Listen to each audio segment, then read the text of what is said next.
കല്യാണച്ചക്കനൊക്കെ എന്ത് പറയണു? ഭാവി മരുമകളൊക്കെ വിളിക്കാറില്ലേ? ഓ, അവളൊക്കെ വിളിക്കലുണ്ട്. അവളൊക്കെ ദിവസവും വിളിക്കും. പിന്നെ ഷംസു അവന്റെ എന്തോ ജോലിന്റെ എന്തോ കാര്യത്തിന് വേണ്ടിട്ടേ പാലക്കാട് വരെ പോയേക്ക. അല്ല നാത്തൂനെ, റംസി അവിടെ ഇവിടെ ഇല്ലേ? അവിടെ എവിടെങ്കിലും ഉണ്ടാവും, അല്ലാണ്ട് ഇപ്പൊ അവളെവിടേക്കാ പോണത്? ആ, അമ്മായാണല്ലേ. അപ്പുറത്തേക്ക് സംസാരം കേട്ടപ്പോ എനിക്ക് മനസ്സിലായി. കല്യാണ തിരക്കിലായിരിക്കുംല്ലേ. മാമ വന്നില്ലേ? ഇല്ല റംസി, മാമാക്ക് അവിടെ കുറച്ച് വീട്ടിലും കൂടി കല്യാണം പറയാനുണ്ട്, അപ്പൊ അതിന് പോയേക്ക.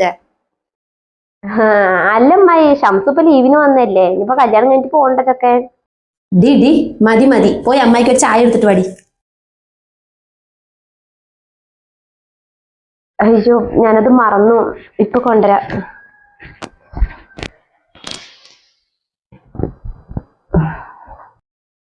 ഉണ്ട് ഓരോരോ തോളയാരങ്ങള്. പിന്നെ പറ നാത്തൂനെ, എന്താ അവിടുത്തെ വിശേഷങ്ങള്? നാത്തൂന്റെ സ്വഭാവത്തിൽ ഇപ്പോഴും ഒരു മാറ്റമില്ല അല്ലെ? ഇവിടെ അങ്ങനെ ഒരെണ്ണം പന പോലെ നിൽക്കണ്ടല്ലോ. അപ്പൊ ഇവൾക്ക് ചായ ഇട്ടൂടെ? ഇവളല്ലേ മൂത്തവള്. നിങ്ങൾ എല്ലാ പണി അവളെയും കൂടെ തന്നെ ചെയ്യിപ്പിച്ചോളിട്ടാ.